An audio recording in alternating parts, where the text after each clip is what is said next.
Amen. Praise God. So ito pong willpower at saka God's power, talagang ito naglalaban sa ating kalooban. Ang totoo po niyan ay kung ating pong matatandaan sa Philippians 2 verse 12 to 13, tinan niyo po. Kailangan maintindihan po natin yung work in at saka work out at saka work in. Tinan niyo po ito. Sabay-sabay po natin basahin ito. Therefore, my beloved, as you have always obeyed, not as in my presence only, but now how much more in my absence work out your own salvation with fear and trembling. Doon tayo po, with fear and trembling. Hindi po ba ganito ang ating issue? Natatakot tayo na ipagkatiwala sa Diyos na hindi natin gawin yung ating makakayanan sa abot ng ating makakayanan, yung willpower. Yung surrender mo yung willpower and depend, mag-depend ka sa God's power, nakaka-nervyos yun. Ang faith ay risky para sa mga natural mind ng isang tao. Natural man will not be able to understand yung faith na yun na buong-buong bibigay niya sa Diyos. Kaya, yung ating pag-workout ng ating salvation, practice ng ating salvation, ipamuhay mo ang pagiging save mo, nervous tayo doon. Kaya with fear and trembling, yung workout, yun ang ating role. Ay yung work-in naman, tinan niyo po. For it is God who works in you, both to will and to do for His good pleasure. Ito is para sa natural na isipan, para sa natural man, ito ang mahirap at saka ito po yung nakakatakot. Na hayaan natin ang Diyos. Paubayan mo na sa Diyos. Hayaan mo na. Sa Diyos na ang bahala. Marami ang ninenervous kung magagawa din lang niya. Gusto niya maghiganti, gusto niya gumawa sa kanyang sariling pamamaraan. But, napakabigat dalhin. Ang mas magaang, magtiwala ka sa Diyos. Kaya sabi rito, for it is God who works in you both to will and to do for His good pleasure. Ang totoo niyan, empowered na tayo, given na yun sa atin. We can do all things through Christ who strengthens us. Pero malimit tayo nadideceive ng ating sarili. Kung merong great deceiver, hindi ang diablo yun. Ikaw mismo yun. Nalilinglang ka ng iyong sarili. Every failure na meron tayo, every failure and defeat na na-experience natin, ang nasa likod ng lahat ng iyon is a lie that we keep on believing. And then we repent, and then we believe. And pabalik-balik. Kaya ang defeat ay isang cycle sa ating buhay. Na ang gusto ng Panginoon, sa taong ito, nung nagpapalit ang taon 2019 at 2020, experiencing plenty in 2020. Wala tayong choice ngayong taon na ito, kundi ang mag-depend sa Diyos. Dumepende tayo sa Kanya. Why? Walang taong makakatulong. At tinan nyo, global. The meaning, sangkatauhan. Pagka sangkatauhan ang involved, siyempre ang manlilikha ng sangkatauhan ang merong kinalaman na inaalaw niya yon, parang ginigising niya tayo. Gusto mo bang magising ng Panginoon? Hello, nandiyan ba tayo? Kaya i-apply mo yung faith ngayon. Kaya ito po ay napakahalaga na ating pong makita. Gusto ng Diyos, mag-grow tayo. Sa year na ito ng year 2020, we will experience plenty. Ibig sabihin, magmamature tayo. Tayo ay mag-harvest, tayo po ay magiging fruitful. Nagsisimulang mamunga ang mga mananampalataya, nagsisimulang mamunga ang mga staff, nagsisimulang mamunga ang mga workers. Wow! Nagsisimulang mamunga ang HTBC, ang church. Saan man nandun ay nagsisimulang mamunga. At ang lahat ng iyon, plano ng Diyos. Tapos na ang panlalamig. Panahon na upang tayo ay hayaan ang Diyos. Tayo ipanghawakan niya. Napakabuti ni Lord. Amen po. Kaya, sinimulan ko itong message na ito doon sa 1 Thessalonians 2:13, yung nakakaraan Sunday. For this reason, we also thank God without ceasing. Pinagpapasalamatan namin ng Diyos nang walang humpay. Because when you receive the Word of God, which you heard from us, you welcome it not as the word of man. Hindi salitang tao. Not as the word of man, but as it is in truth, the Word of God. Sapagat sa buong katotohanan nga, ito yung salita ng Diyos, which also effectively works in you who believe. Kaya ang marami po, hindi niya nararanasan yung empowered na buhay because of unbelief. Hindi po yung doubt ang tinutukoy ko. Ang unbelief, you have faith that you're doubting. Kaya kailangan po, nagkaroon na tayo ng message na tungkol doon sa unbelief. Kaya dito, effectively works in you who believe. Isa pa, effectively works in you who believe. Kanino effective? Kanino nagwa-work? Sa kanya na naniniwala. Amen po. Napaka kapaki-pakinabang. Tayo ay magbe-benefit. Tapos sa Hebrews 4:2, for indeed the gospel was preached to us as well as to them. But the word which they heard did not profit them, not being mixed with faith in those who heard it. Sapagkat tunay na tayo'y pinangaralan ng mabubuting balita, gaya rin naman nila. Ngunit hindi nila pinakinabangan ang salitang napakinggan dahil sa walang kalakip na pananampalataya. Walang kalakip na pananampalataya. Isa pa, walang kalakip na pananampalataya ang nangagkarinig. Marami ang churches. Pero mga minamahal ng Panginoon, importanteng makilala natin siya kung sino siya. Sapagkat sabi ng Panginoong Jesucristo, sino raw ako ayon sa mga tao, iba-iba ang pananaw ng mga tao. Sabi ng ilan, kayo si John the Baptist, si Elijah, si Jeremiah, isa sa mga propeta. Sabi niya, sa inyo sino ako? Yun ang napakahalaga po Sa iyo, sino ako? Sabi ni Jesus. Ikaw mismo, sa iyo, sino ako? Kaya yung ating pagkakilala sa Kanya, ang lalim ng ating commitment, lalim ng ating paglilingkod, lalim ng ating kapakinabangan. Magiging beneficial para sa atin. Marinig natin ang Word of God at tinanggap natin ang buong puso, meron tayong kapakinabangan. Sino pong gusto makinabang salita ng Diyos? Pakitaas ang kamay. Pagpalain po kayo ng Panginoon sa pakikiisa sa akin. At na-experience na ninyo, sinasabi ko, empowered, pero ang iyong pamumuhay parang hindi. Madali kang madismaya, madiscourage, madisappoint. Kaya kung ang iyong asawa natutulog pa, siya na may mananampalataya, dati naman nag-church, kisingin mo, sabi mo, nakikiusap si pastor. Kung maaari, makinig ka naman. Maaari pakinggan natin ngayon, sama-sama, sapagkat sa mga huling araw na tayo. Isang boom! Eto na. Hindi na yan mapipigil. Liparan na yan, parang kwiti sa langit. No one can stop it anymore. Pagdating ng oras na yun. Kailangan po tayo maging ready. Sabi po rin sa Hebrews 11:6, but without faith, it is impossible to please Him. Ngunit kung walang pananampalataya, imposible na ikaw ay kalugdan niya. Imposible.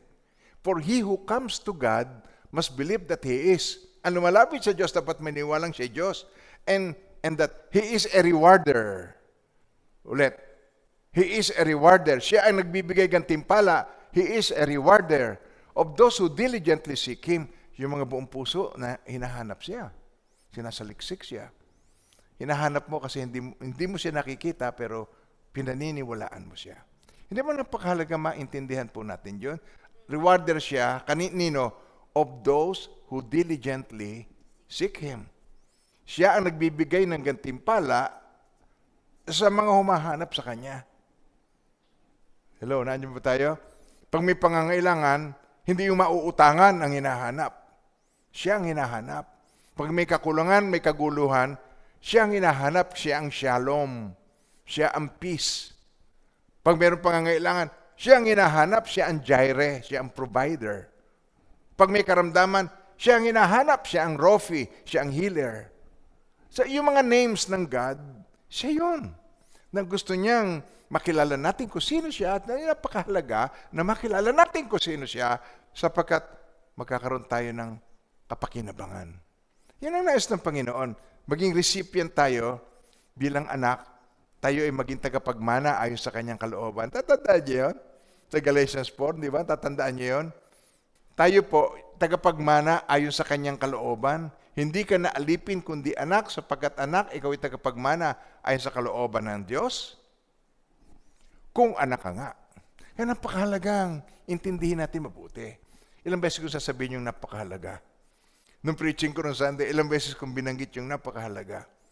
May mga bagay na mahalaga, pero may mga bagay na napakahalaga. Kaya pag sinabi kong napakahalaga, magpe-pay attention tayo dun sa napakahalaga. Amen po. My faith is the key for God's word to work in me. Ang susi, my faith, ang aking pananampalataya, ang siyang susi. Saan ginagamit ang susi? Yun po'y pangbukas. Pambukas yon ng mga nasa loob na meron pong mahalagang bagay doon. Kailangan buksan mo, gagamitan mo siya ng susi. Ang mga sinususian ay yung mga lugar na hindi gustong puntahan ng kahit na sino. Kaya merong susi, meron lang trusted na meron noon, na merong hawak na susi. Gets niyo ako? Hindi mo ipagkakatiwala ang susi kahit kanino. Ipinagkakatiwala mo yon sa mga karapat-dapat pagkatiwalaan ang susi mo. Hindi mo ipinagkakatiwala susi ng bahay, susi ng sasakyan, susi kayo ng kahadiyero. Kung saan nakalagay yung pananalapi. Hindi mo pinagkakatiwala kahit kanino. But my faith is the key for God's word, God's promises to work in me. Willpower versus God's power. Ang sanay na sanay tayo, yung ating willpower. Hindi na ako magsisigarilyo. O, naamoy lang ang usok, sigarilyo. Kasi you do it on your own, willpower. Naranasan na ito, maging ng aking anak na smoker, alam niya yun. Ako, hindi po ko na-addict sa mga ganon. Hindi ako na-addict sa alak, hindi ako na-addict. But I tried it, kaya lang hindi ako tipo na-addict sa mga ganon.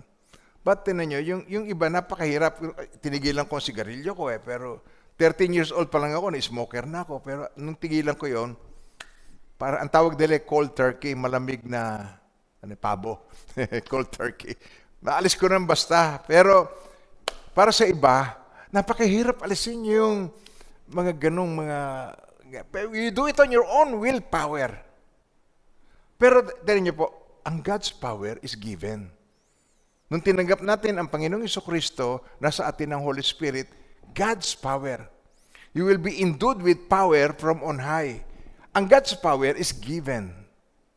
Now, kaya lamang kung sino ang susundin mo sa dalawa, ang iyong sarili, willpower versus God's power, your choice, ang pagpili mo determines your victory or defeat. Ikaw ay maaring victorious, maaring maging talunan ka. Alin ang pipiliin mo? Parang, eto anak, sasabihin ng Diyos, ganito, pero sasabihin niya ito, pero ang Diyos, kunyari papipiliin ka, tatakpan niya ng kanyang kamay, kunyari papipiliin ka, sa naroroon ang pagpapala, aking anak. Pero bago niya sinarang kamay, pinakita naman sa iyo. Isasabi mo, eto po, magaling na bata. Pero yon, tinuro na niya sa iyo. Kunyari lang niya, ikaw binibigyan ng chance na ikaw yung magdesisyon. Gusto niya magdesisyon ka ng tama. Gusto niya magdesisyon ka ng may pag-ibig. Gusto niya magdesisyon ka ng may pananampalataya, believe ka sa Kanya. Yan ang nais niya. Magdesisyon ka ng may pananampalataya, believe ka ay sa Kanya. Hindi sa tao. Hindi believe kay pastor. Hindi believe sa small group leader mo. Believe ka ay kay Lord. Now, tinan mo. Ang problema ito, kung believe ka nga sa Diyos, sabi mo, hindi, Diyos ang magtuturo sa akin, Diyos ang bahala magpalago sa akin, Diyos ang nagpapala sa akin. Hindi mo naman siya naririnig. Hindi mo naman siya nakikita. Hindi mo alam ang salita niyan, hindi mo alam yung word. Kung ano ang marinig mo, pinakikinggan mo basta. Kaya napakahalaga po na ang Diyos gumagamit siya ng tao na nakikita. Sapagkat kung ang tao hindi mo maibig, paano mo maiibig ang Diyos na hindi nakikita? Kaya napakahalagang makapakinggan mo kung ano yun talagang ibig sabihin. Ang Panginoong Jesucristo, kinailangan magkatawang tao. Pero ang salita ng Diyos, naando na sa mga tao, alam na ng mga Pariseo. But look at their attitudes. Tingnan ninyo yung kanilang mga characters. Kinurek ni Jesus. Huhuli ng babaeng nangangalo niya bago sasabihin, sabi ni Moses, batuhin to, ano masasabi mo? Kinurek ni Jesus yung alam nila na mali.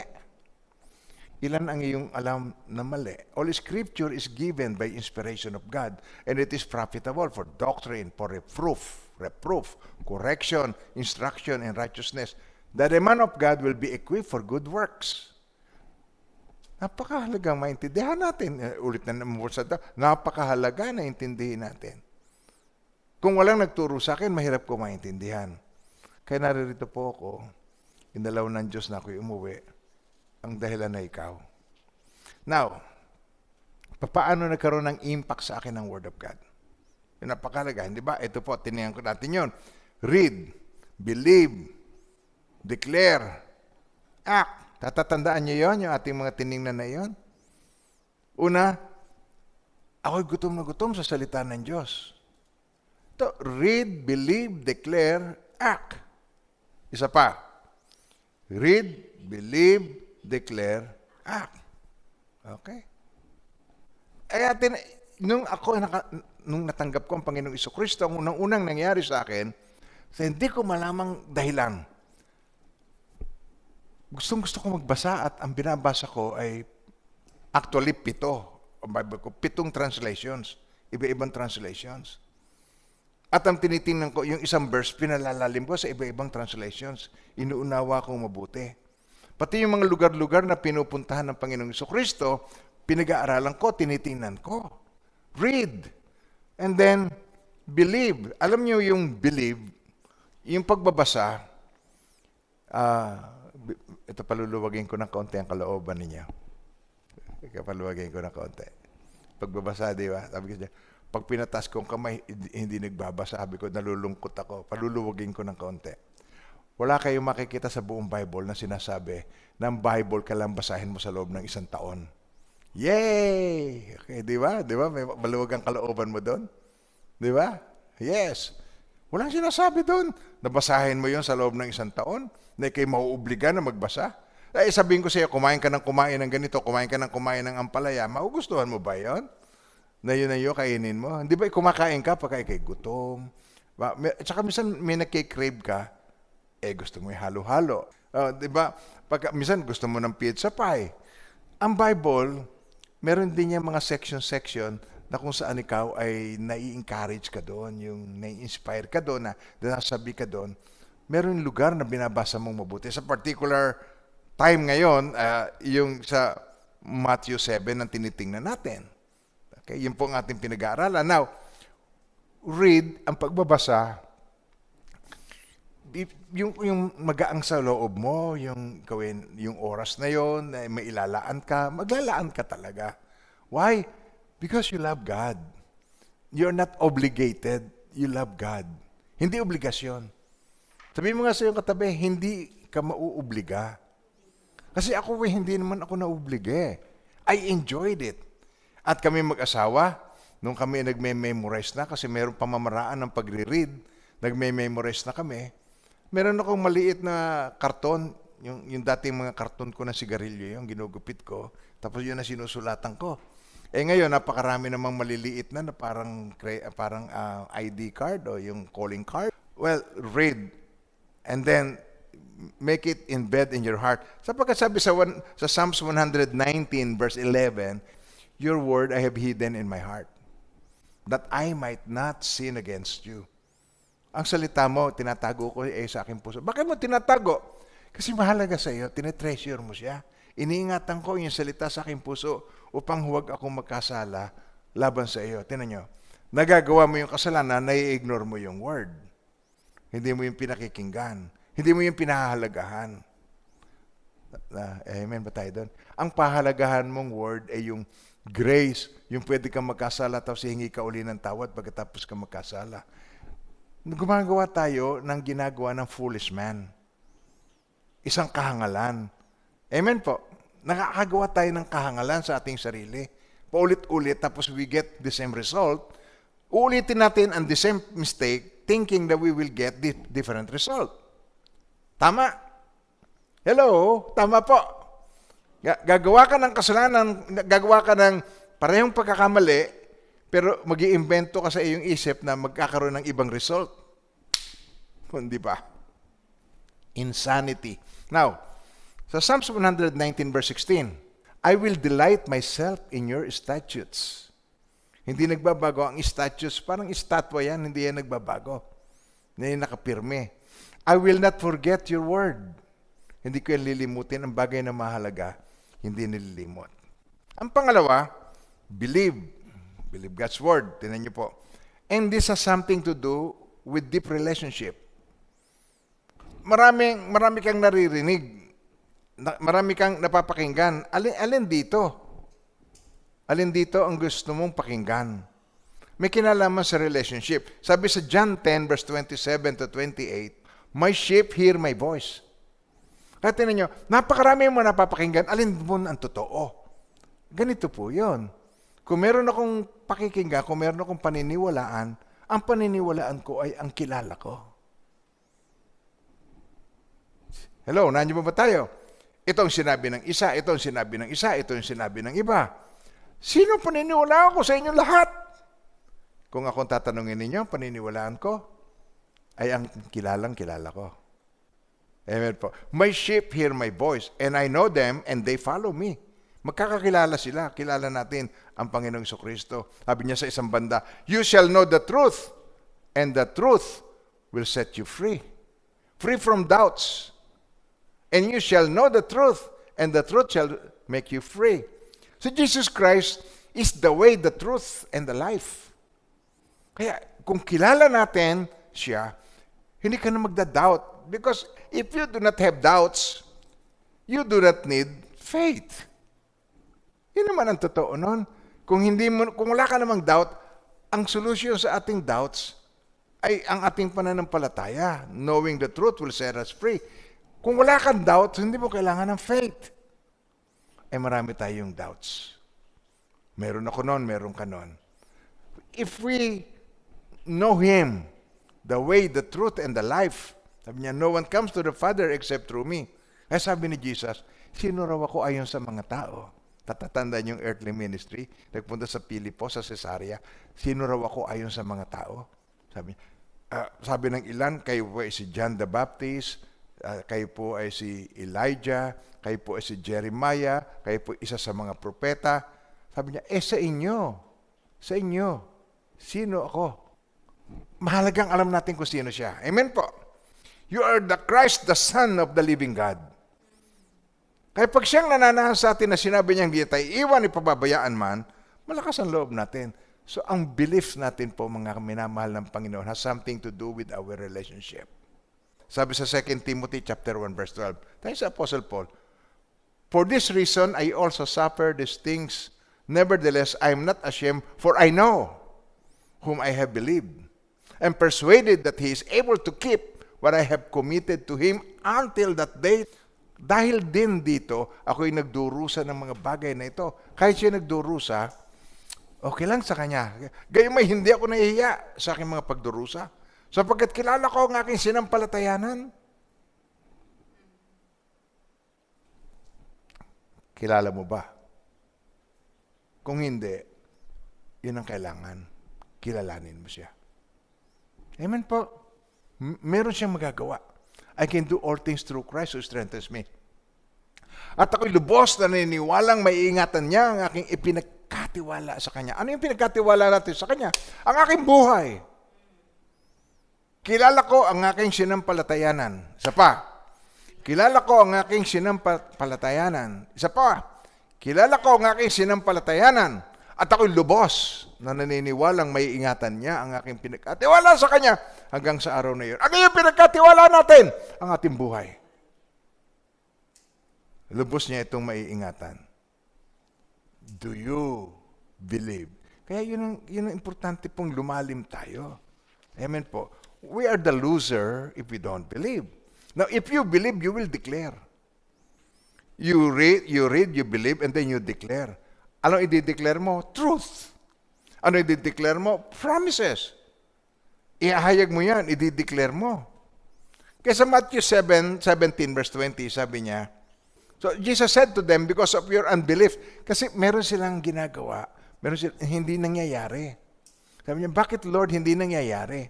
Ba't hindi namin mapalayas ang dyablo? Ba't hindi gumagaling? Sabi niya, because of your unbelief. So meaning, hindi ka recipient because of your unbelief. Hindi ka ba nagtatanong, Lord, bakit nangyari sa akin itong mga bagay na ito? Amen po. So sabi niya, I say to you, if you have faith as a mustard seed, nakakita na ba kayo ng mustard seed? Alam niyo yung mustard seed? Pag nalaglag, mahirapan kang makita yon. Mahirapan kang makita. Microscopic na liit na buto. Pagkaliit-liit na buto. Ang mustard seed. Ganun lamang faith. Okay na kay Lord. Sabi niya, hindi kailangan yung napakalaking pananampalataya. Maaring ikaw merong comparison ng iyong pananampalataya, pero sabi niya, hindi nang nire-require ng Panginoon sa atin. Sabi niya, I say to you, if you have faith as a mustard seed, you will say to this mountain, move from here to there, and it will move, and nothing will be impossible for you. Mga minamahal ng Panginoon, bibigyan ko kayo ng kaunting kaluwagan sa pagbabasa ng Bible. Mag-concentrate ka doon sa mga portion na sinasabi. Yung pagka yung Sunday, mag-concentrate ka doon sa mga portion na yun, ang section ng binabanggit na verse. Mas lalago ka kung may pangunawa ka doon sa binabasa mo. Amen po. And then, after you declare, you act. Inihayag mo na, you act. So James 1:22, but be doers, action. A-actionan mo. Be doers of the word and not hearers only, be deceiving yourselves. Marami po akong mga pinagpapayuhan. Mga housewife. Sinasabi, reklamo, kulang ang pera, kulang ang ganito, utang dito, utang. Pag mangungutang, ang galing, resourceful. Pero pag gagawa ng paraan, hindi niya makita. Why? Dahil ang totoo nun, you are not a doer of the word. Hearer only. Maganda nga yun. Maganda nga yung suggestion nyo. Anong kwenta ng maganda if you are not going to do it? If you are not going to act on it? Be doers of the word and not hearers only, deceiving yourselves. When you act on God's word acts on you. Binigyan kita halimbawa, binigyan ka ng Diyos, sabi niya, nakikita mo yung lupain na yan. Yan ay sa iyo. Binibigay ko yan sa iyo. Thank you, Lord. Wow! Marami kang aanihin dyan. Aani ka ng napakaraming mga pananim. Aani ka ng mais, aani ka dyan ng palay, aani ka dyan ng mga gulay. Yes, Lord. Thank you, Lord. Binalikan siya ng Lord after 5 years. Ilan na ba ang naani mo? Lord, hintay ako ng hintay, mag-aani ako. Wala ka namang inalagay para tumubo. Iniintay na ang Diyos lahat ang gagawa. You have to act. Kailangan kumilos. Kasi kung hindi mo a-actionan, you read, ikaw binasa mo, pinaniwalaan mo, inihayag mo, dineclare mo, at inaksyonan mo. Hindi mo inaksyonan, paano ka magbabago sa iyong buhay? Hindi mo mararanasan ang pagbabagong iyon nang hindi mo aaksyonan ang iyong pinaniwalaan. Amen po. So, ganyan ang God's Word kung paano nagkaroon ng impact sa aking buhay. When you act on God's Word acts on you. Dahil yung pangako niya ay para sa mga nananalig sa Kanya. Amen po, mga minamahal ng Panginoon. Kaya sabi ng Panginoon sa Matthew 11 verse 28, come to me. Lumapit kayo sa akin, kayo napapagod, napapagal, lubhang nabibigatan sa inyong mga pasanin. Mag-aral kayo sa akin. Tingnan niyo ang invitation ni Jesus. Kung meron tayong nais na lapitan at hanapin sa ating buhay, lumapit kayo sa akin. Sa Kanya tayo lumapit. Kayong lahat na napapagal at nabibigatan sa inyong pasanin, kayo'y pagpapahinga. Bakit ka magpapahinga? Alam niyo, ibig sabihin ng magpapahinga? Ibig sabihin nun, ikaw ay hindi na magiging insecure. You are so secured. Amen po. Pagpapahingahin ko kayo. You will stop trying and trying. You will start trusting and trusting. So when you act on God's Word acts on you, pero hindi instantly o hindi yung sa terms natin. Kaya natin nakikita rito yung wise builder at saka yung foolish builder. Yun ang titingnan natin maya-maya lamang. Amen po ba tayo doon? Sabi ng Panginoong Jesucristo, if you love me, you'll obey my commandments. Kung ako'y iniibig ninyo, susundin nyo ang aking mga utos. Ang mga utos ng Panginoong Jesucristo, hindi mahirap sundin. Amen po. Hindi mahirap sundin. If you love me, keep my commandments. Panatiliin nyo kayo doon. If you abide in my word and my words abides in you. Sabi niya, hiling ka ng anumang ibigan mo, ibibigay ito sa iyo. If you ask anything in my name, sabi niya, if you ask anything in my name, I will do it. Napakahalagang makita natin po. Ito na naman na salita. Napakahalaga. Hindi yung filler. It is not a filler. Hindi yung gusto ko lang merong maidagdag sa sinasabi ko para mawala ng dead air. No. It's not a filler. Napakahalaga na mag-gets natin. Amen po. Sapagkat ang nais ng Panginoon, recipient tayo ng mga pagpapala na laan sa kanyang mga anak. Hindi ka na alipin kundi anak, at sapagkat anak, ikaw ay tagapagmana ayon sa kanyang kalooban. Amen po. Kaya ito ang ating tinitingnan. Ang God's Word nagsabi sa atin sa Romans 10:9 that if you confess with your mouth the Lord Jesus and believe in your heart that God has raised Him from the dead, you will be saved. Kung ipapahayag ng iyong mga labi na si Jesus ay Panginoon, i-declare mo yun. At mananalig ka ng buong puso na siya muling binuhay ng Diyos, maliligtas ka. Tingnan niyo po yun. Buong puso, mananalig ka ng buong puso na siya muling binuhay ng Diyos, maliligtas ka. Mula nang maliit pa tayo, nagsa-celebrate na tayo ng Easter Sunday. Tinawag pa natin na Easter Sunday na nauwi sa singkamas. Tingnan niyo po, kung ipapahayag, is a choice. You have to choose it. You have to choose to declare. Ipapahayag mo, kung ipapahayag ng iyong mga labi, kung ipapahayag mo ba ng iyong labi, kung ipapahayag ng iyong mga labi na si Jesus ay, ano ba ang Panginoon? Ang Panginoon, ibig sabihin, subject ka sa Kanya. Susundin mo siya. Panginoon, ikaw alipin. Pag siya tinawag mo ng Panginoon, ano ka sa Kanya? Kailangan mainamuan mo yung kahulugan. Pag sinabi mong bossing, ano ka ni bossing? Under ka sa Kanya. Swelduhan ka niya. O pag ito, Panginoon, pagka Panginoon, ikaw ay alipin niya. Ang alipin, kaya yung pagiging alipin, tinan niyo po. Pagka alipin ka ng kasalanan, hindi mo maiwasan, yun ang naghahari sa iyo. Yun ang nangunguna sa iyo. Yun ang may kapangyarihan sa iyo. Pero alipin ng kasalanan, pinalaya ni Jesus. Alipin ng kasalanan, pinalaya ni Jesus. Alipin ng kasalanan, pinalaya ni Jesus. Umawit ng haleluya, pinalaya ni Jesus. Alipin ng relihiyon, pinalaya ni Jesus. Alipin ng relihiyon, pinalaya ni Jesus. Alipin ng relihiyon, pinalaya ni Jesus. Umawit ng haleluya, pinalaya ni Jesus. I'm free, I'm free. I'm free to be a servant of the Lord. I'm free, I'm free. I'm free to be a servant of the Lord. He taught me how to praise Him. He taught me how to sing a song. He taught me how to love. Yes, I'm free to be a servant of the Lord. You cannot be a servant if you're a slave of sin. You're a servant if you are slave of Jesus Christ. Servant ka niya. I'm free. Malaya na ako sa kasalanan. Pinalaya tayo ng katotohanan. The truth set us free. If the Son sets you free, you are free indeed. Ang pinalaya ng anak, tunay nga. Kayong malaya. To God be the glory. Amen. Kaya yan ang awit lagi. To God be the glory for all the things He has done. Given. Ginawa na. Nangyari na. Nasa atin na.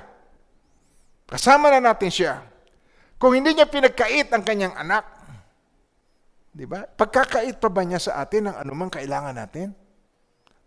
Yung bugtong na anak, nagkatawang tao, namatay sa cross ng Kalbaryo, ibinuwi sa kanyang buhay para sa iyo at para sa akin. Pagkatapos, alipin ka pa rin. Merong problema doon. Namumuhay ka ng isang maling pamumuhay. Wise man, foolish man, which one are you? Titingnan natin po yan maya-maya lamang. Kaya napakalaga makita natin po yun, tayo muna ay ligtas. Kung ipapahayag ng iyong labi na si Jesus ay Panginoon at mananalig ka ng buong puso, siya yung muling binuhay ng Diyos. Maliligtas ka, yun ang resurrection, yun ang Easter Sunday yung tinatawag, yun ang muling pagkabuhay, yun ang ating pag-asa. Kung siya yung muling binuhay, tayo man ay mabubuhay. Because He lives, I can face tomorrow. All fear is gone. Yon ang tunay na kahulugan. Muling binuhay. Because He lives, I can face tomorrow. In future, because He lives, all fear is gone. Because I know, He holds the future. And life is worth the living just because He lives. Ang life natin, punong-puno yan ng magagandang bagay at mga bagay na hindi natin maintindihan. But it is worth the living because He lives. I can face tomorrow. Pwede akong manangan. Ang buhay ko, hawak ng Panginoong Jesucristo. Tigilan mo ng paghawak sa Kanya. Lagi kang nabitaw. Lagi. Lagi. Lagi. Huwag ka nang humawak sa Kanya. Manalig ka, hawak ka niya. Lord, ang buhay ko'y hawak mo. Hindi mo ko iiwan, ipababayaan. Promise, I will not leave you, nor forsake you. I am with you till the end of the age. Hindi niya tayo iiwan, ipababayaan man. Kasama natin siya maging sa huling sandali. Lagi. Kaya tigilan na natin yung tayo ang manghawak sa kay Lord. Lagi tayong nabitaw pag meron tayong gustong gawin. Willpower will defeat God's power in our lives kung doon tayo magpo-focus sa willpower. Kung ipahayag ng iyong labi na si Jesus ay Panginoon at mananalig ka ng buong puso na siya muling binuhay ng Diyos, maliligtas ka sapagkat ang tao ay nananalig sa pamagitan ng kanyang puso at sa gayon napapawalang sala at nagpapahayag, prayer, nagdi-declare, prayer. Prayer is a declaration at nagpapahayag, isa pa, at nagpapahayag, isa pa, at nagpapahayag sa pamagitan ng kanyang labi. Sa gayoy, naliligtas. Ang declaration ay importante. You read, you believe. Okay? Amen po? You declare and you act. Pag ginawa natin yung kanyang sinasabi, yung steps na dapat natin gawin, He is the way. Siya ang daan. Pag ginawa natin, sinundan natin yon, siya ang daan, makakaranas tayo ng buhay na walang hanggan dito pa lamang sa lupa. Ma-experience natin yung victorious life. Your choice determines your victory or defeat. At sino naman tao ang gusto siya defeated, gusto naman lagi ay victorious, these are the way to be victorious. Ito ang tinuturo sa atin ng Panginoon. Amen po ba tayo doon? Now, dito sa Matthew 7, verse 24 to 27, in-explain ko po ito last Sunday. Now, ito po yung gusto ng Panginoong Jesucristo, ma-determine mo, ma-identify mo. para ma-deal mo. Natatandaan niyo yung lessons natin? Identify, deal. Isa pa, identify, deal. One more time, please. Identify, deal. Mister, which one are you? Alin ka rito? Umpisahan natin. Therefore, whoever hears these sayings of mine. Okay, ang nakikinig ng aking mga sayings na ito. Bawat nakikinig, salita kong ito. At ginaganap ang mga ito, ginaganap, ibig sabihin, ipinamumuhay, matutulad sa isang taong wise man, matalinong tao, na nagtayo ng kanyang bahay sa ibabaw ng pundasyong bato. Bato yun. Bumaksak ang ulan, dumating ang baha, umihip ang hangin, bagyo yan, at hinampas ang bahay, ngunit hindi yung bumagsak sapagkat ito sa ibabaw ng bato, matibay ang foundation. Ngunit, tingnan niyo, ang bawat nakikinig sa mga salita kong ito at hindi ginaganap ang mga ito ay matutulad sa isang taong hangal. Na nagtayo ng kanyang bahay sa buhanginan.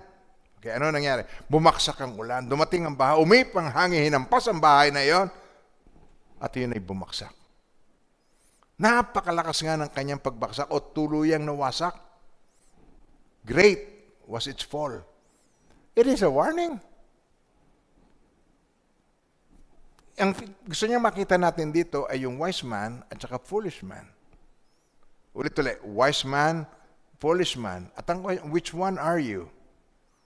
Therefore, tingnan nyo, bago ang therefore, tingnan sa Matthew 7:21 to 23.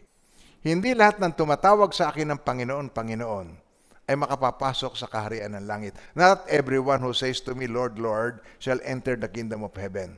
Hindi lahat ng tumatawag sa akin ng Panginoon, Panginoon. Tingnan niyo po yung very ironic ito po eh. Tingnan niyo. Ang nakikinig ng aking salita, ang sabi niya eh. Yung isa, pareho itong nakinig. Yung isa, nakinig, sinagawa. Yung isa, narinig pero hindi isinagawa. Marami ka na bang narinig na hindi mo isinagawa? And that is the reason of failure and defeat. Nakukuha niya ba ang word? Ang sinasabi ko po sa inyo. Amen po. Nakukuha niyo sinasabi ko. Hindi lahat na nagsasabi sa akin, Panginoon, Panginoon, ay papasok sa kaharian ng langit. Hindi lahat. Sabi sa katabi mo, hindi. Okay, hindi lahat. You could be coming to the church every Sunday. Maring ikaw ay nagsisimba linggo-linggo. Maring nagko-communion pa. Maring ikaw nagpa-baptize pa. Okay? Pero maring posible hindi ka makapasok sa kaharian ng langit.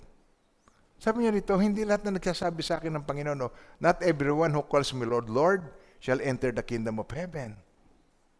Shall enter the kingdom of heaven. But he who does the will of my Father in heaven. Hindi lahat ng tumatawag sa akin, Panginoon, Panginoon, ay papasok sa kaharian ng langit, kundi ang gumaganap ng kalooban ng aking Ama na nasa langit. Pagdating ng araw na yon, tanyo. Sa araw na yon, marami ang magsasabi sa akin, Panginoon, Panginoon, hindi ba nagpropesiya kami? Lord, nanaginip pa nga kami eh. Itinapol down pa nga namin yung church na pinanggalingan namin dahil minapanaginip kami eh. Sa araw na yon, marami magsasabi, Panginoon, Panginoon, di ba nagpa-propesiya kami sa iyong pangalan? Mahirap mag-pretend yung mga false prophets, yung nagpo-propesiya. Napakadelikadong laro. Don't play that kind of game.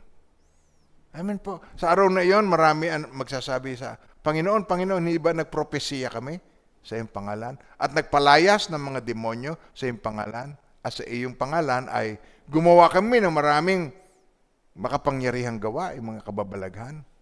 Pero sabi niya, at kung magkagayon, ipahayag ko sa kanila, hindi ko kayo kilala kailanman. Lumayo kayo sa akin kayo mga gumagawa ng kasamaan. You're doer of lawlessness. Gumagawa ka ng kasamaan. Minamahal ng Panginoon. It is a dangerous business to attack a church.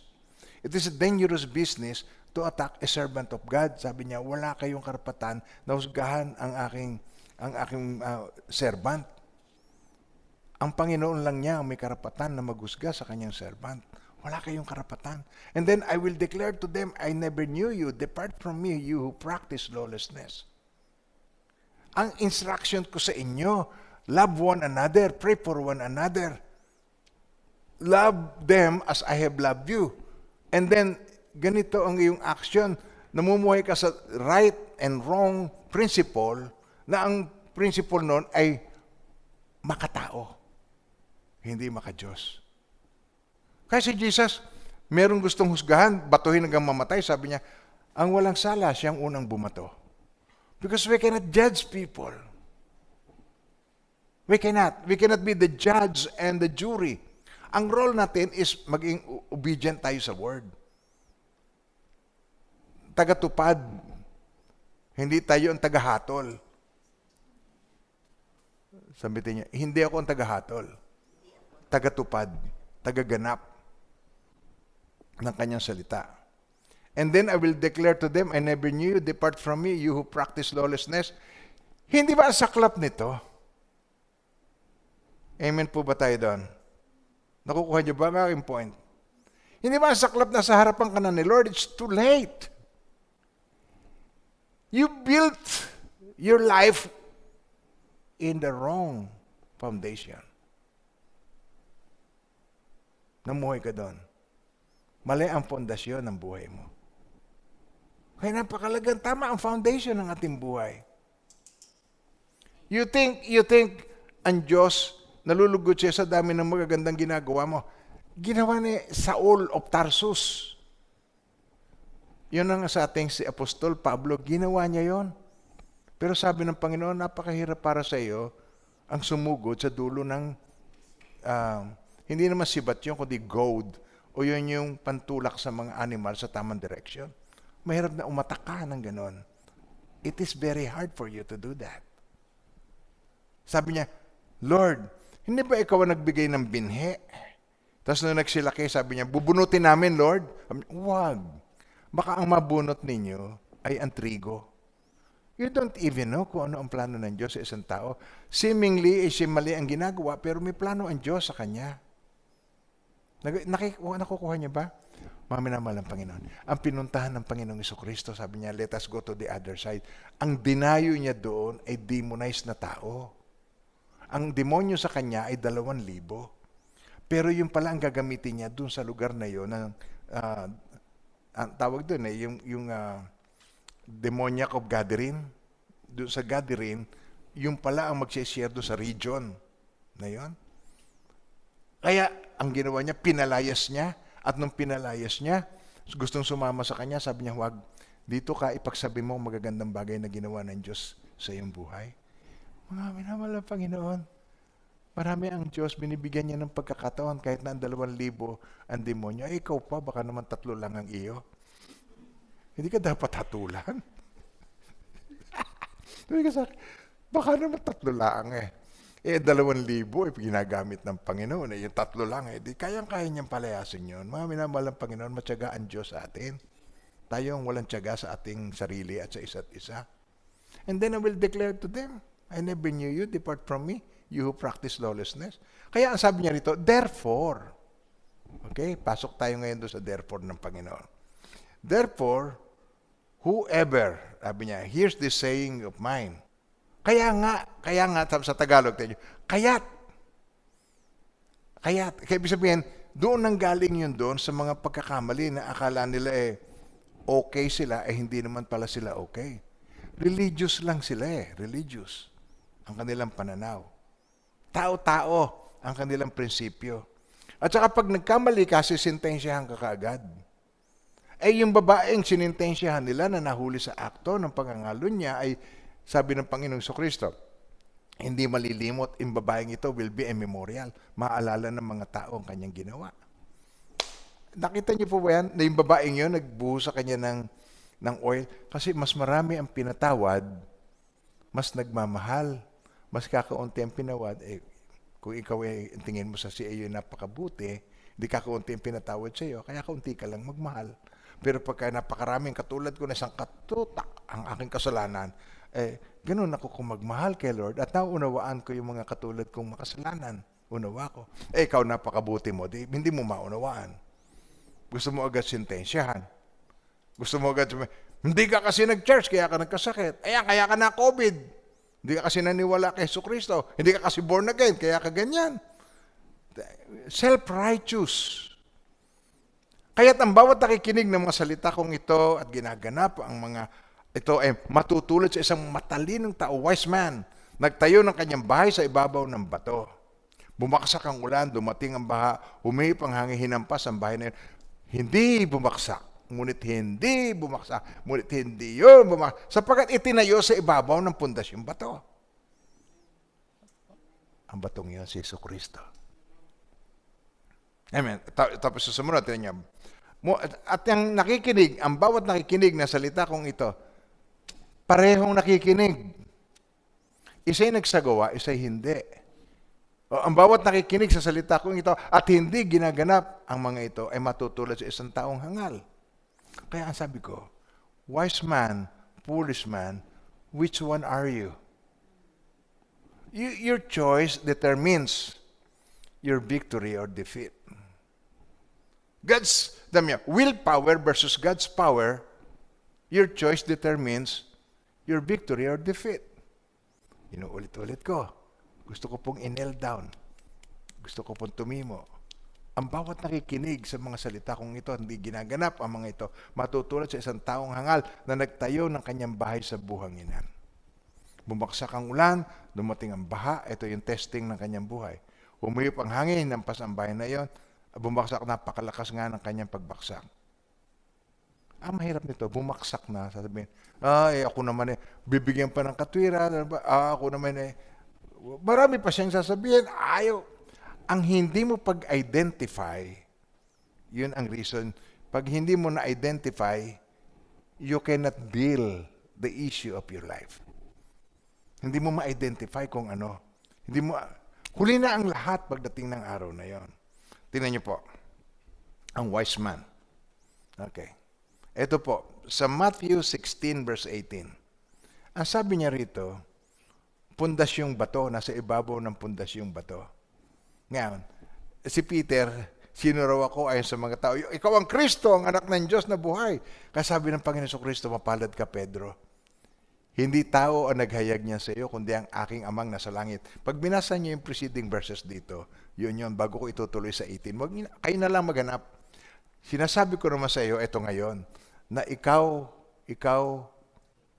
ay Pedro.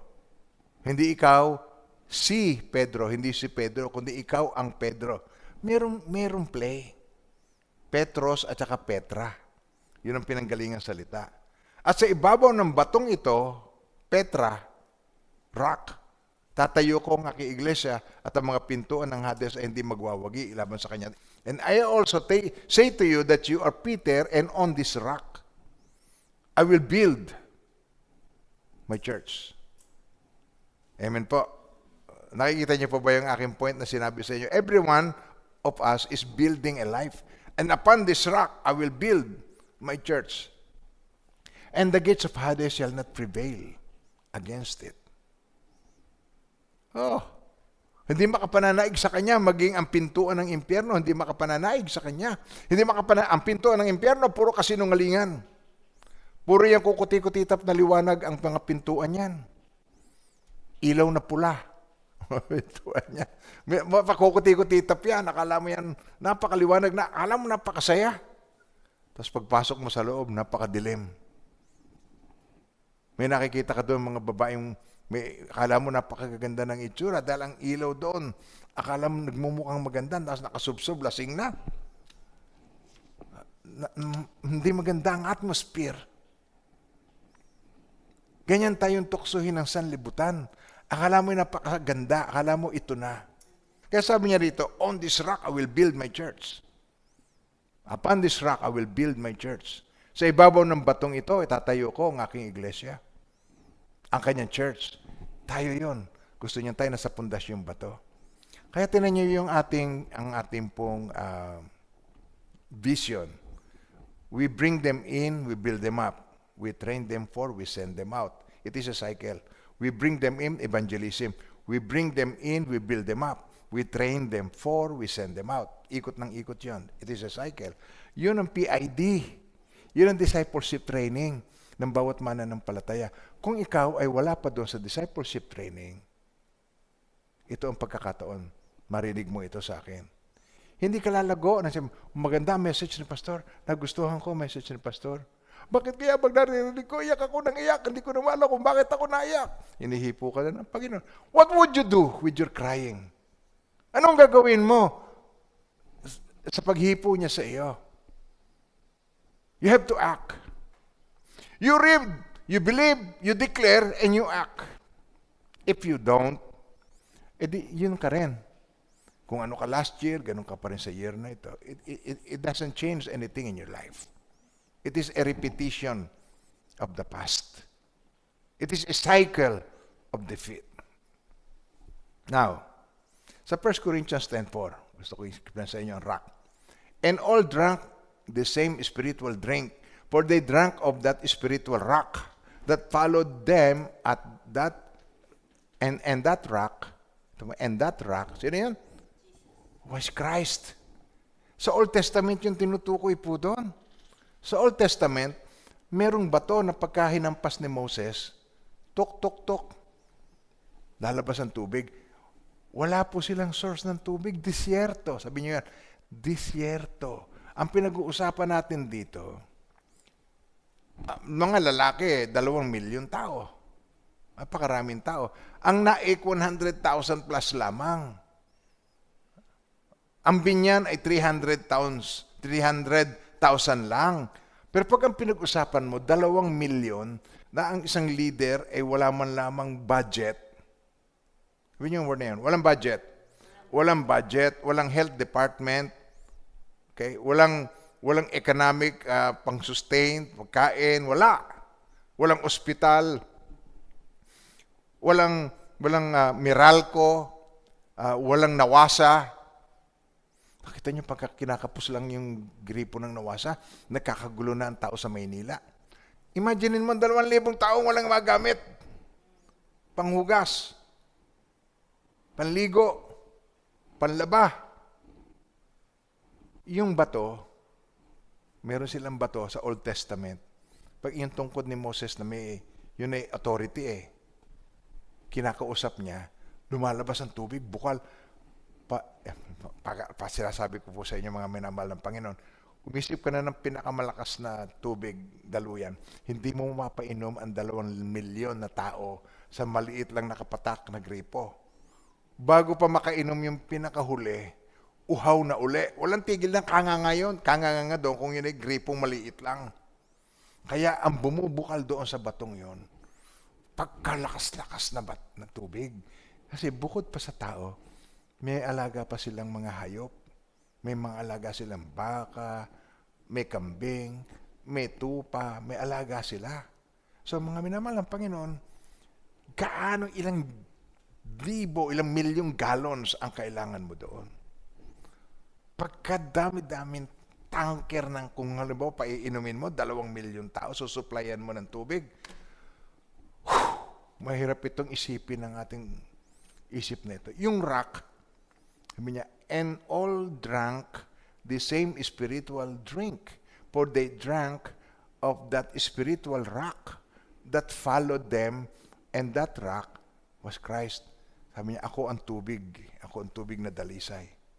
Sa huli, pinakatanging araw ng pista, meron silang mga pinagdiriwang nung araw na yun ay pinutol na niyang lahat. Sabi niya, ang nauuhaw ay lumapit sa akin at uminom.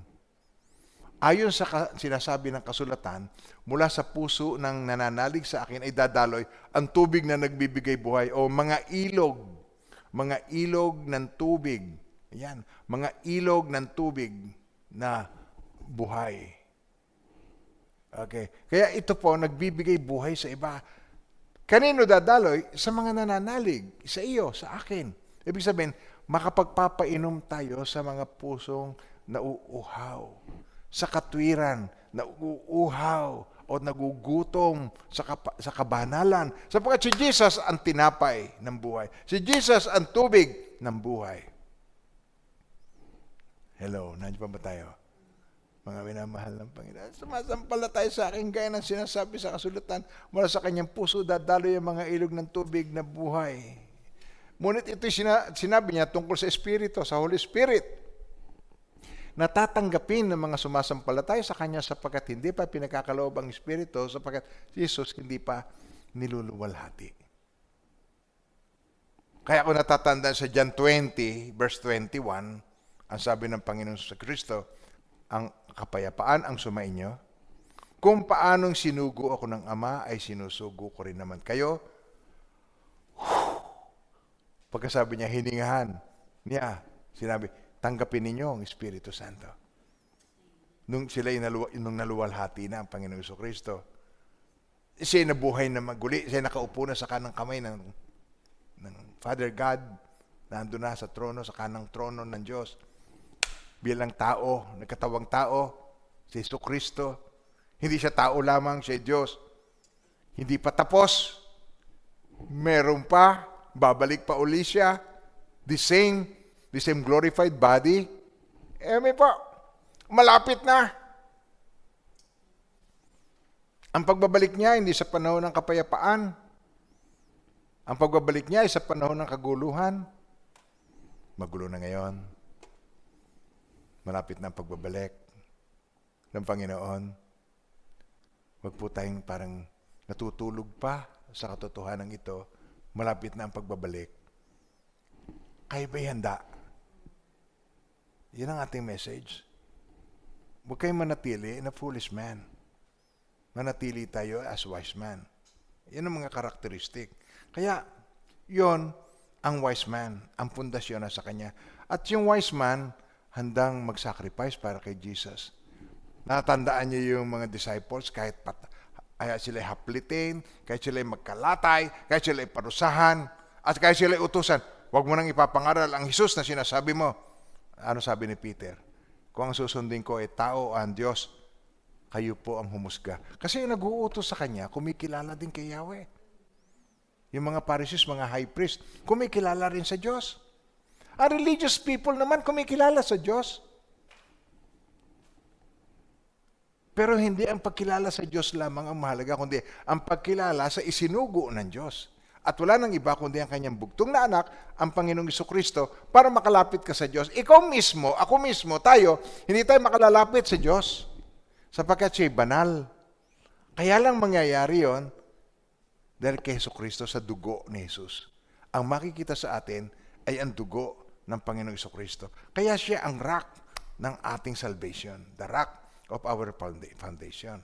Now, tingnan niyo po, itong wise man, ulitin natin, basahin natin muli. Okay? The wise man and the foolish man.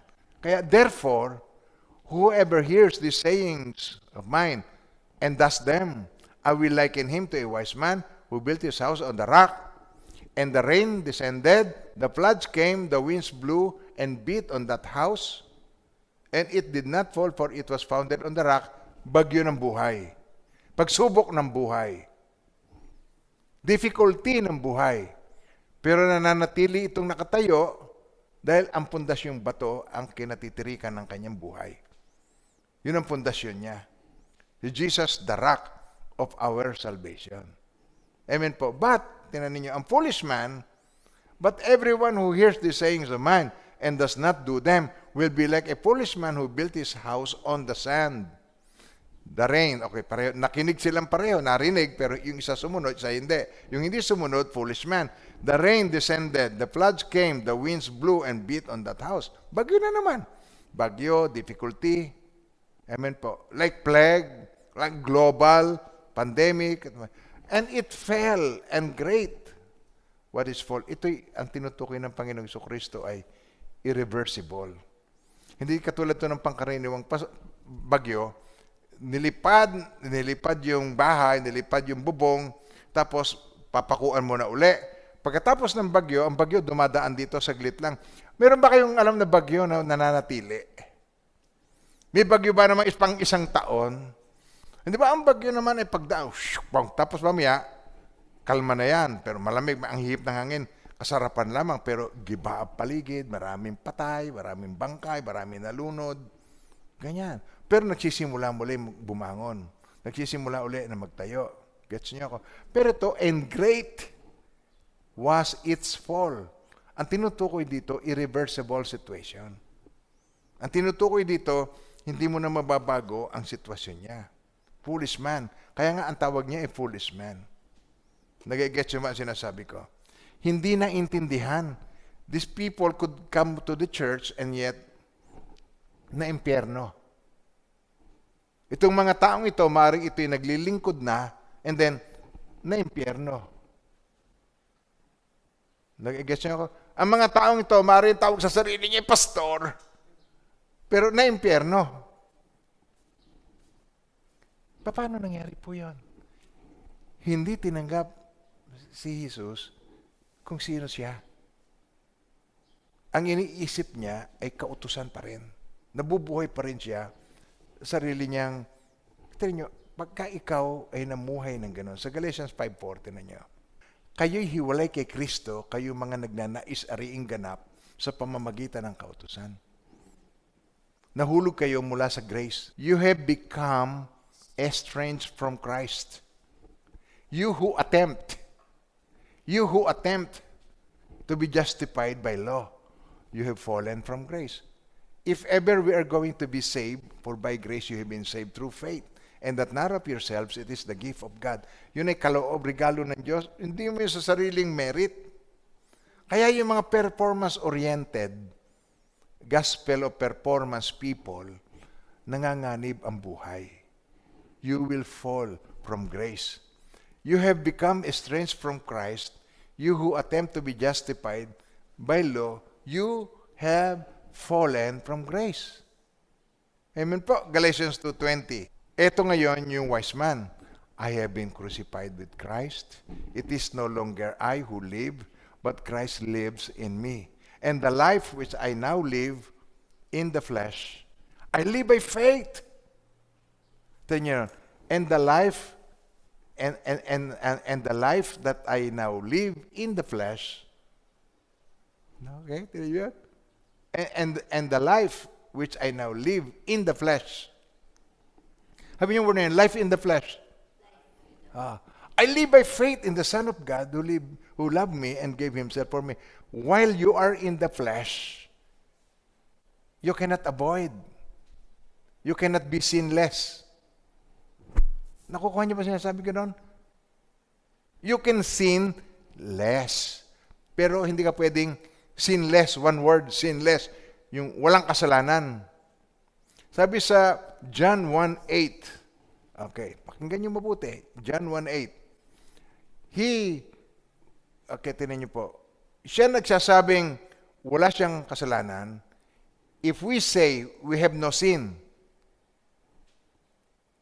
pag sinabi natin tayo walang kasalanan, we deceive ourselves and the truth is not in us. Kung ang nagsasabi, Tagalogin natin, siya na nagsasabi, okay, pag kung sinabi natin tayo walang kasalanan, mahilig tayo mag-point ng finger sa mga may kasalanan. Alam niyo sino yung mga ganon? Pinopoint mo yung finger, yung kasalanan niya, hindi yun ang kasalanan na nagagawa mo. Meron kang strength, hindi yun ang kasalanan. Hindi naman lahat nagagawa ng isang tao. Meron kang certain things na yun ang weakness mo na nagagawa mo. Pero yung iba, maring hindi ka magnanakaw. Pero ikaw ay mahalay. Maring hindi ka magnanakaw, pero ikaw ay mayabang. Kaya galit na galit ka sa magnanakaw. Ibang kasalanan niya kaysa iyo. Kaya kung sinasabi natin tayo walang kasalanan, ina-attack mo yung kanyang kasalanan. Pero dinadaya natin ang ating sarili at wala sa atin ang katotohanan. Kaya sabi niya dito, Lord, Lord. Sabi niya, not everyone who calls me Lord, Lord will enter the kingdom of heaven. Hindi lahat na nagsasabi sa akin, Panginoon, Panginoon. Okay, sabi niya, ay makapapasok sa kaharian ng langit. Kundi yun lamang sumusunod sa kalooban ng aking Ama na nasa langit. Ang kalooban ng Ama na nasa langit ay manalig tayo sa kanyang bugtong na anak. Amen po ba tayo doon? Hello, nandiyo ba tayo? Manalig tayo. Let not your hearts be troubled. You believe in God, believe also in me, Jesus. In my Father's house are many mansions. Ibig sabihin yung troubled mo, panlupa. Pero sabi niya, in my Father's house are many mansions. Meron kang lugar doon. There's a place for you. If it were not so, I would have told you, I go to prepare a place for you. And if I go and prepare a place for you, I will come again and receive you to myself, that where I am, there you may be also. Kung hindi gayon, di sinabi ko na sana sa iyo. Ako'y pupunta ako ron upang maipaghanda ko na kayo sa lugar na yon. At pag kayo naipaghanda ko na kayo na matitiran, ako'y magbabalik. Babalik ako at isasama kayo sa kinaroroonan ko. I am the way, the truth, and the life. Ako ang daan, ang katotohanan at ang buhay. Walang makapupunta sa Ama, kundi sa pamamagitan ko. At ipaghahanda ko na kayo at kayo babalikan ko. Woo! Amen. Ako'y na-excite. Ako'y na mapayak sa kagalakan. Kaya, tinan ninyo sa Luke 9, verse 57 to 62, ang ugali ng mga foolish man. Okay. Now it happened as they journeyed on the road that someone said to him, Lord, I will follow you wherever you go. Natatandaan niyo ba yan? Natatandaan mo ba yan nung dineclare mo yan? Dineclare mo yon na ikaw susunod kay Jesus? Ikaw ang aking Panginoon. Tinatanggap kita ng buong puso at kaluluwa bilang aking Panginoon at tagapagligtas. Susunod ka sa Kanya, di ba? Sabi mo yan. Lord, I will follow you wherever you go. Tapos, tinan niyo. And Jesus said to him, okay, susundan mo ko, sabi niya, foxes have holes and birds of the air have nests, but the Son of Man has nowhere to lay his head.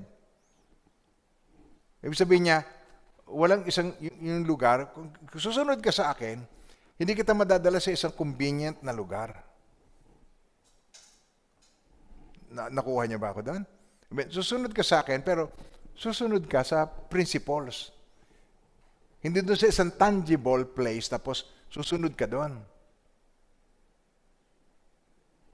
Hindi yung isang lugar na magiging komportable ka, ang fox, sa Tagalog, ang asong gubat, may lungga. Ang ibon, sa himpapawid, may pugad. Ang anak ng tao, walang mapaghigaan man lamang ng kanyang ulo. Walang komportableng lugar. Kung susunod ka sa akin, wala. Are you willing to sacrifice? Yun. Sinabi niya sa iba, sabi niya, sumunod ka sa akin. Yun ang isinunod niya eh. Matapos niya sabihin yun, walang tangible place, walang komportableng lugar. In the world, you will have tribulation. But be of good cheer, I have overcome the world. Sabi niya, sumunod ka sa akin. Subalit siya ay sumagot.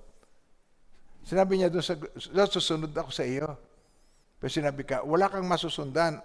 Buti pa, asong gubat, may lungga. Ang ibon, may pugad. Anak ng tao, wala man lang mapagpahingahan. Are you willing to sacrifice? Amen po. Ang naghahangad magligtas ng kanyang buhay, nawawalan. Ang nag-aalay ng kanyang buhay, nasusuklam sa kanyang buhay sa sanlibutan ito, alang-alang sa akin. Makikip niya ang buhay niya for eternity. Sumunod ka sa akin. Lord, teka. Hayaan mo muna akong umalis at ilibing ko ang aking ama. Ibig sabihin niya, matanda na po si tatay, alagaan ko muna. Meron akong apo, aalagaan ko muna. Hello, radyo ba kayo? Meron akong negosyo. Ayaw mo magtinda muna ako. Sayang ang benta. Panginoon, hayaan mo muna akong umalis at ilibing ko ang aking ama. Okay, ano sabi ng Panginoong Jesucristo? Sabi sa kanya, hayaan mong ilibing ng mga patay ang kanilang mga sariling patay. Let the dead bury their dead. Subalit para sa iyo, humayo ka at ipahayag mo ang kaharian ng Diyos. Oh, amen po ba tayo doon? Nasusundan niyo ba yung kanya sinasabi na yan? Kaya tinan niyo, ang foolish man, They make excuses. Okay? How many excuses in your life have you made in order for you to avoid serving God? Iwas lingkod. Hindi mo nais na magsakay. Hindi ko nakikita. Tama ang mga word, ha? Hindi ko nakikita ang sarili ko na ako ay servant. Hindi ko nakikita ang sarili ko na ako'y full-time staff. Hindi ko nakikita ang sarili ko na ako'y lockdown. Hindi ko nakikita ang sarili ko na ako'y Ano nakikita mo sa sarili mo?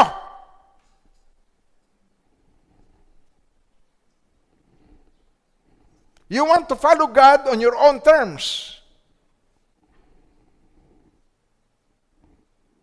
You want easy life.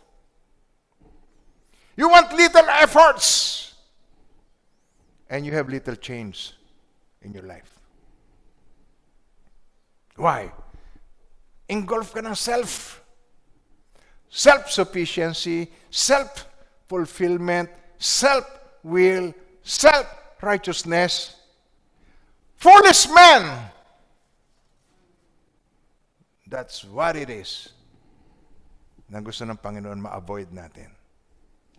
Are you willing to get rid of being foolish? Are you? Handa na po ba kayo na maalis sa iyo ang karakter ng isang foolish man?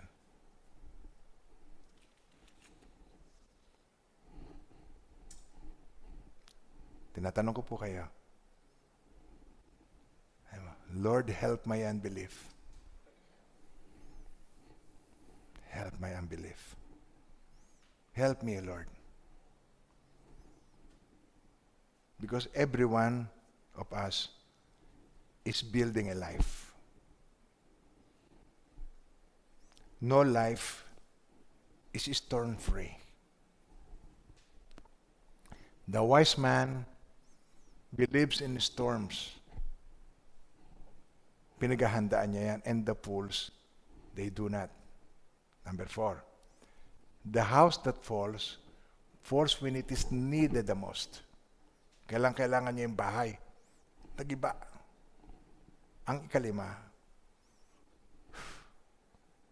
gusto sa mga last minute, do not wait for the storm to start before building on the right foundation.